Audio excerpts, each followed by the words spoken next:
Subic! No to coal plant. Ito ang nagkakaisang sigaw ng iba't ibang sektor at grupong politikal sa lungsod ng Olongapo, bayan ng Subic at lalawigan ng Zambales. Ipinakita ng mga mamamayan sa nagkakaisang tinig ang pagtutol sa pagpapatayo sa 600 megawatts coal-fired thermal plant sa Sitio Naglarote, Barangay Kawag, Subic, Zambales.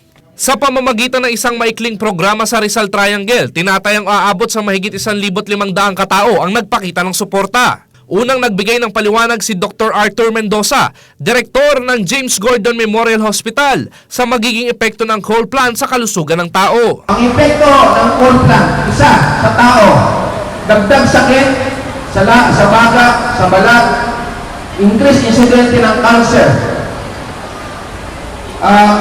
development ng mga sanggol. Meron ginawang pag-aaral sa China kung saan ang mga sanggol na pinanganak sa isang lugar malapit sa coal plant at sa isang lugar na walang coal plant inihambing. Nakita nila sa mga batang ipinanganak ng mga inang malapit sa coal plant, katulad ng lugar natin, marami ng abnormality yung mga bata.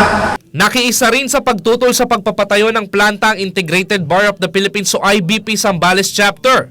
Ayon kay IBP President Attorney Christopher Lawrence Monato, isang resolusyon ang kanilang ipinasa upang ipaabot ang kanilang damdamin kay Pangulong Benigno Aquino III. Kaya naman po, ang Integrated Bar of the Philippines, Zambales and Olongapo ay nagpasa ng isang resolusyon na kumukundina sa pagtatayo nitong coal-fired power plant na ito. Ayon naman kay Olongapo City Mayor James Gordon, congressman pa siya noon, ay nilalaban na nila sa unang distrito ng Zambales ang pagpapatayo ng coal-fired thermal plant. Kaya nga pinapasok ni President Gloria Arroyo, yung coal-fired plant na yan, na inumpisahan niya, ay rejected na dito sa Olongapo at kasama ang SPLA. Rejected na yan noon. We even walked that extra mile. Kung napunta kami dito sa Mabalacat, in-inspection namin yung tip ko kung nasaan may coal-fired power plant. Sinubukan namin, pero masama. Yung pala, may mga fly ash na lumipad. Hiniling din ni Mayor Gordon na magkaisang taong bayan upang tutulan ng coal plant. Ayon naman kay Zambales Vice Governor Ramon Lacbain III, hindi papayag ang mga mamamayan ng Zambales dahil minsan na umanong naloko ang taong bayan nang itayo sa bayan ng Masinloc ang coal-fired thermal plant. Nagkakaisa umano ang buong sangguniang panlalawigan at sangguniang bayan ng Subic, Zambales sa pagtutol ng pagtatayo ng planta. Ang pagtataka po dito, tumututol ang bayan ng Subic, tumututol ang lalawigan ng Zambales, tumututol ang lungsod ng Olongapo, at napakaraming mga non-government organizations ang tumututol.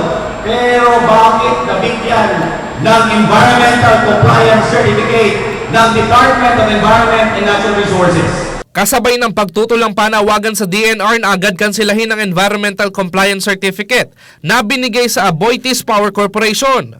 Inihayag naman ni Zambales 1st District Congresswoman Milagros Magsaysay na tigil ang politika at nagkakaisang mga mamamayan para tutulan ng coal plant.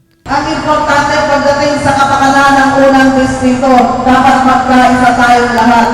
Walang politika na po dito sa issue ng coal plant.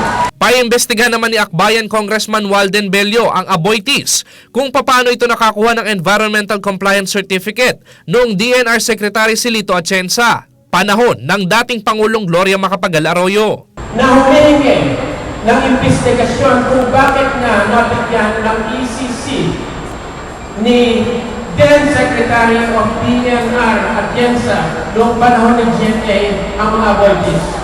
At bakit sikretong-sikreto ito?